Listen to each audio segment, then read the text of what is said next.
सुप्रभात प्यारे बच्चों। मैं ईश्वर से आशा करती हूँ कि आप सब घर पर स्वस्थ और सुरक्षित होंगे। ईश्वर तुम्हें सद्बुद्धि दे और आप अपने जीवन में बहुत ज़्यादा तरक्की करें। आज हम करेंगे मधुप हिंदी पाठमाला का पाठ 6 सागर तट के पेड़। बच्चों, आप अच्छे से जानते हैं कि पेड़ हमारे वातावरण को शुद्ध करते हैं और हमें शुद्ध वायु प्रदान करते हैं और अलग अलग स्थानों पर अलग अलग तरह के पेड़ पाए जाते हैं।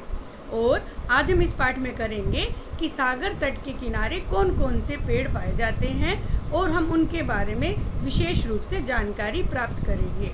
इस पाठ में दादाजी अपने पोते वेदांत को एक पत्र के माध्यम से समुद्र के किनारे पाए जाने वाले पेड़ों के बारे में बता रहे हैं। पाठ 6 सागर तट के पेड़ अर्थात सागर के किनारे पाए जाने वाले पेड़। बच्चों, आप जानते हैं हमें स्वच्छ हवा एवं वातावरण कौन प्रदान करता है? अर्थात पेड़ प्रदान करते हैं। पेड़ पौधे हमारे वातावरण को स्वच्छ रखते हैं। अलग अलग स्थान पर पाए जाने वाले पेड़ों की विशेषताएं भी अलग अलग होती हैं। जैसे पर्वत के जो पेड़ पर्वत पर पाए जाते हैं उनकी विशेषताएं अलग होती हैं। मैदानी भागों में पाए जाने वाले पेड़ों की विशेषताएं अलग होती हैं, वे अधिक घने होते हैं।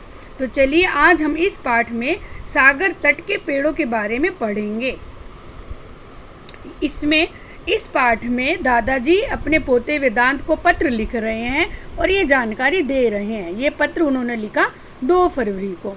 सदा प्रसन्न रहो, मैं यह कुशलता से हूँ मीन्स ठीक हूँ। यह पत्र पाकर तुम्हें हैरानी मीन्स आश्चर्य ज़रूर हो रही होगी कि फ़ोन के इस दौर में मैंने तुम्हें पत्र लिखा। अब दादाजी वेदांत को कह रहे हैं कि तुम्हें पत्र प्राप्त करके हैरानी होगी कि मैंने तुम्हें पत्र लिखा।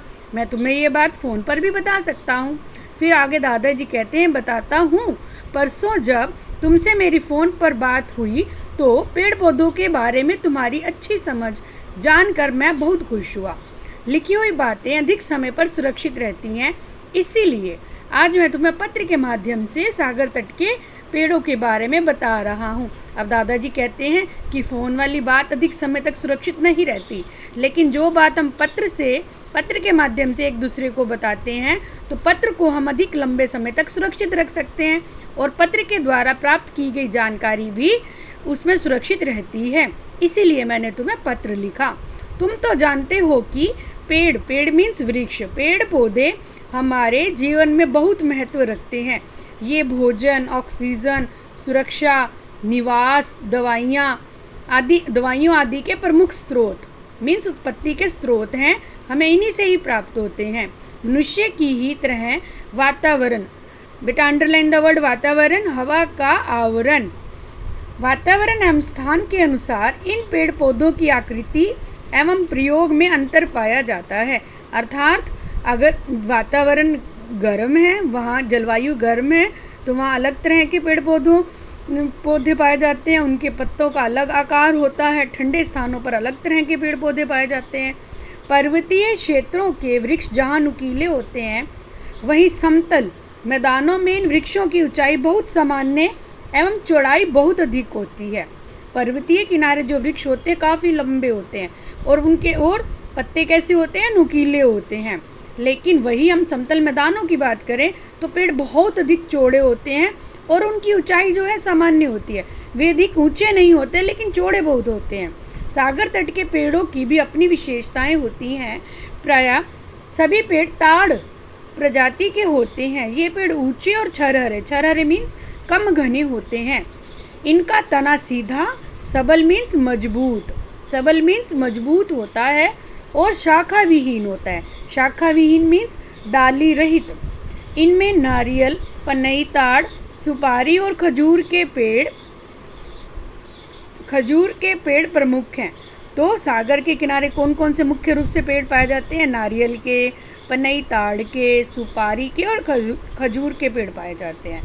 अब यहाँ इस पैरे में हम बात करेंगे नारियल की, कि कैसे नारियल के पेड़ का हर भाग उपयोगी होता है। नारियल का वृक्ष जो है सागर किनारे पाया जाता है। नारियल का पानी और उसकी गिरी तो तुम्हें बहुत पसंद है। हमारे पुराणों में भी नारियल फल का विवरण मीन्स विस्तार, वर्णन मिलता है। इसके पेड़ की आयु लगभग 80 वर्ष होती है। अब नारियल के पेड़ की आयु होती है 80 वर्ष और इसका तना लंबा तथा शाखा रहित होता है। शाखा रहित मीन्स डाली रहित, इनमें शाखाएं नहीं होती, लेकिन ये लंबा बहुत होता है। बांग्ला और संस्कृत में भी इसे नारियल कहा जाता है।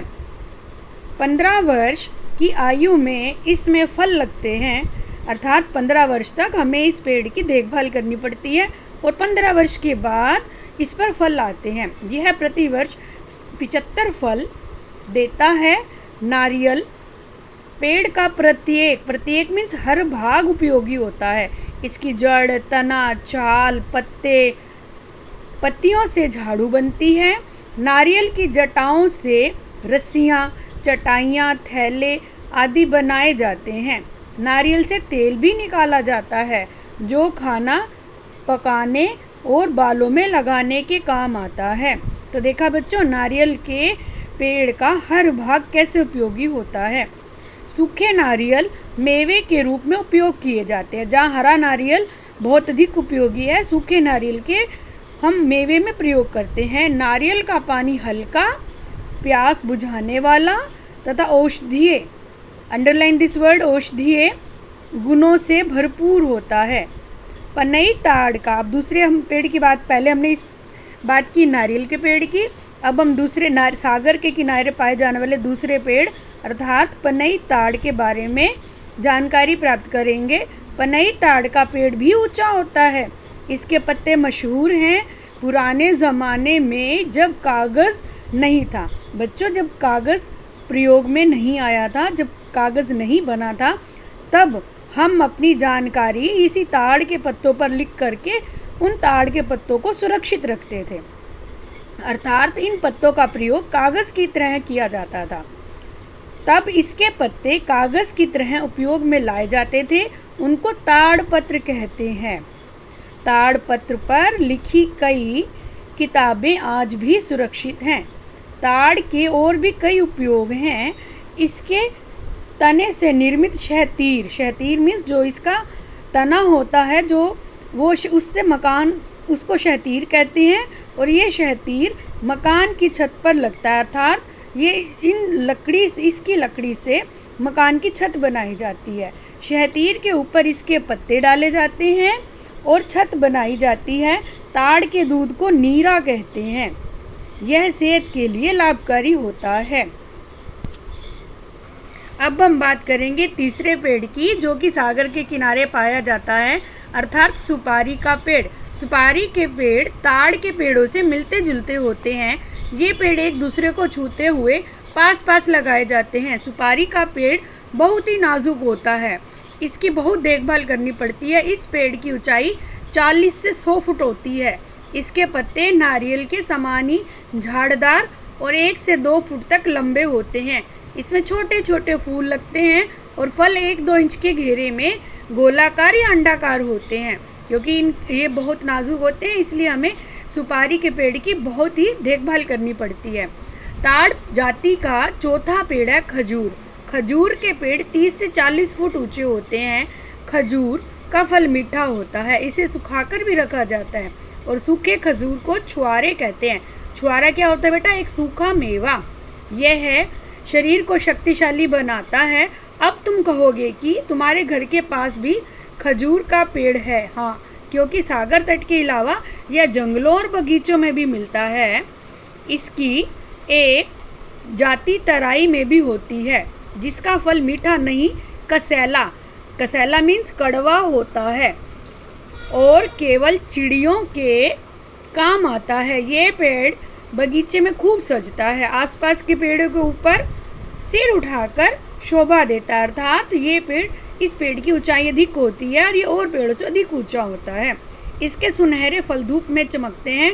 खजूर के रेशे कई कामों के लिए प्रयोग में लाए जाते हैं। अभी पत्र समाप्त कर रहा हूँ।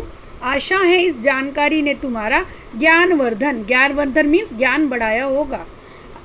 पत्र लिखकर अवश्य बताना, तुम्हारा दादा दामोदर। तो देखा बच्चों, कैसे दादाजी ने पत्र के माध्यम से वेदांत को सागर तट के किनारे पाए जाने वाले पेड़ों के बारे में बताया।